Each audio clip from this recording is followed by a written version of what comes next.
क्या MS Dhoni IPL 2025 के बाद रिटायर हो जाएंगे? ये वह सवाल है जिसका जवाब शायद धोनी साहब दे सकते हैं, लेकिन एक सवाल है जिसका जवाब हम आपको दे सकते हैं, और वो सवाल यह है कि क्या IPL 2025 में CSK की कहानी खत्म? The end it sounds like कि शायद धोनी साहब और CSK ने इस बात को एक्सेप्ट कर लिया है कि उनकी कहानी अब इस IPL में खत्म। वो इस IPL 2025 से लॉग आउट कर सकते हैं। यह साल उनका नहीं था। नहीं, ये मैं अपनी मर्जी से नहीं कह रहा हूं। ये इस पॉइंट्स टेबल को देखते हुए और धोनी साहब के बयान को डिकोड करते हुए मुंबई के सामने धोनी की टीम के एक तरफा मुकाबले में हार गई। एक तरफा मुकाबले में जलील करके हराया। मुंबई वापस अपने पुराने दिनों में चली गई और धोनी साहब की टीम जो है वह बिल्कुल खत्म सी नजर आई। मुंबई ने बदला ले लिया। CSK ने इस साल 8 में से 2 मैच जीते, जिसमें एक मुंबई के सामने जीता था और मुंबई ने बड़े बेहतरीन तरीके से बदला लिया। लेकिन उसके बाद जो धोनी साहब ने कहा उससे यह निकला कि धोनी साहब ने भी हार मान ली। धोनी ने कहा कि यार, मैं जानता हूं कि यह जरूरी सवाल है कि क्वालिफाई करेंगे या नहीं, लेकिन ठीक है, क्वालिफिकेशन में देखा जाएगा। उसके साथ ही अगले साल के लिए 11 बनाना जरूरी है ताकि अच्छे से स्ट्रांग कमबैक कर सके। यानी धोनी साहब की प्रायोरिटी जो है अब यहां पर यह है कि यह साल जो होना था हो गया।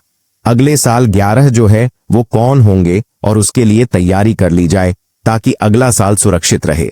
क्योंकि धोनी साहब ने जो टीम चुनी थी या स्टीफन फ्लेमी जो टीम चुनी थी वो जीतने वाली टीम नहीं थी। और ये हमने आपको IPL के शुरुआती मैचेस में कह दिया था कि आप राहुल त्रिपाठी, दीपक हुड्डा, विजय शंकर कौन, अगर आपके अया जडेजा, धोनी फिनिशर ये लेकर चल रहे हो तो आपके लिए जितना मुश्किल है, मतलब वी ऑल रिस्पेक्ट धोनी साहब इज अ ग्रेट मैन। बहुत सारे उनके नाम रिकॉर्ड है IPL में, वो ग्रेटेस्ट फिनिशर हैं और ग्रेट प्लेयर हैं। बट हर आदमी की एक उम्र होती है, एक सीमा होती है। अगर आपकी टीम के बेस्ट फिनिशर धोनी आज हैं तो आपकी टीम खत्म। ये हमने पहले कहा था और उसको हम कोट कर रहे हैं। और तब भी हमने कहा था कि राहुल त्रिपाठी, हुड्डा ये लोग जिताने वाले प्लेयर नहीं है। यार, कौनव अच्छे प्लेयर हैं, लेकिन कौनव का प्रॉब्लम ये है, कौनव के साथ में एक तेज खिलाड़ी चाहिए, एक लड़का जो तेज मारता हो, तो ताकि कौनव साथ दे दे और साथ मिलकर इंप्रेशन डाल दे। रचिंद्र रविंद्र इस साल क्लिक हुए नहीं। आर्थुराज गायकवाड़ बाहर हो गए। जडेजा इस मैच में फॉर्म में आए हैं, बट क्या वह जडेजा का पीक एरा है? सब सोचने वाली बात है। और इसी वजह से CSK 8 में 6 मैच हार गए। लेकिन अब CSK जब ये वाला मैच हारी, मुंबई वाला, तो यहां से उनकी यात्रा खत्म हो गई। क्योंकि ये मैच अगर वो जीत जाते तो 8 में 3 जीतते, 6 पॉइंट होते, शायद कहानी वो सोच सकते थे। लेकिन अब ऑलरेडी जब 5 टीमें 10 पॉइंट पर हैं और मुंबई 8 पॉइंट पर है, तब कहानी खत्म हो जाती। और शायद इसीलिए धोनी ने कहा कि हमें समझने की जरूरत है कि हम अच्छी क्रिकेट खेलने के चलते सफल होते हैं। हमें ज्यादा भावुक नहीं होना है। हमें प्ले-ऑन में जगह नहीं मिलती है तो अगले सीजन के लिए प्लानिंग करते हैं। अब इसके 2 मायने, एक कि शायद धोनी खेल सकते हैं, which is good news for CSK। दूसरा, धोनी ने हार मान ली, 2025 में हार मानी है। और हार माननी पीछे मुंबई ने बहुत गंदा पीटा। यार, 9 विकेट से हराया है, मतलब पथराना जो इनका धोनी साहब का मेन बॉल है, 10 बॉल पे 34 पिटा है। नूर 3 पे 36 पिटाया। खलील 12 पे 24 पिटा है। वो कहते हैं ना, hit where it hurts most, वही यहां पर रहा। तो धोनी साहब जो 11 की बात कर रहे हैं वो शायद इसीलिए कर रहे हैं क्योंकि अब वो फ्यूचर देखना चाहते हैं। फ्यूचर जैसे कि आयुष महात्रे में नजर आया।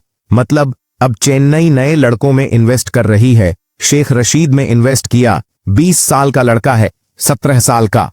आयुष महात्रे 3 नंबर पर गया। रचिन रविंद्र 25 के, हालांकि रचिन भी चले नहीं है, बट नया लड़का है। तो शायद नूर अहमद, यह भी नया लड़का है। शायद धोनी साहब भविष्य की टीम देख रहे हैं कि भविष्य में अगले साल कैसे 11 बना ले। क्योंकि जिन हुड्डा, त्रिपाठी, शंकर, चलो आज अश्विन ठीक रहे, बट अश्विन भी सब जडेजा, अश्विन, धोनी, इनके सहारे आप सारे मैचेस, मतलब बड़े मैचेस जीत सकते हैं आप। You need some X factor, और इनमें ज्यादातर खिलाड़ियों में एक्स फैक्टर खत्म हो चुका है। इनका पीक खत्म हो चुका है। They are good. अगर इनके साथ में कुछ और अच्छे खिलाड़ी होंगे तो, लेकिन इस साल CSK खत्म हो चुकी है, हार चुकी है। वैसे आप जीत सकते हो। एक आसान सवाल का जवाब देखिए कि क्या KKR जो है वो गुजरात से मैच जीतेगी? सिंपल है, एक आसान सवाल है, बहुत टफ सवाल तो नहीं है।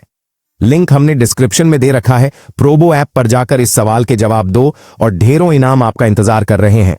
4 करोड़ से अधिक यूजर हैं, इंस्टेंट विड्रॉल है, और हाँ, मतलब आप बता सकते हो केकेआर के लिए भी इंपॉर्टेंट मैच है, केकेआर अभी फिनिश नहीं हुई है, वो कर सकती है, दम खम है। हमारे लिंक से जाकर जवाब दोगे तो और एक्स्ट्रा इनाम मिलेंगे। बाकी सीएसके की कहानी खत्म है, क्योंकि सीएसके 8 में 2 मैच जीती, 4 पॉइंट है। 10वें नंबर पर राजस्थान हैदराबाद के भी 4-4 है, लेकिन ये सब खत्म है। और सीएसके तो नेट रन रेट के चलते भी बाहर है। मतलब अगर सीएसके बचे हुए 6 मैच जीत लेती, सारे के सारे जो इम्पॉसिबल है, तो उसके 16 होंगे। एक मैच भी है 14, और इस बार 14-16 पे भी क्वालिफाई नहीं होगा। 14 पे तो सवाल ही नहीं पैदा होता, और सीएसके का रन खत्म है। So CSK is finished. MS Dhoni साहब का इस साल सपना जीतने हैं तो खत्म है। और जिस तरह से वह खेल रहे हैं, मुझे लगता नहीं यार कि ये लोग जाने वाले हैं।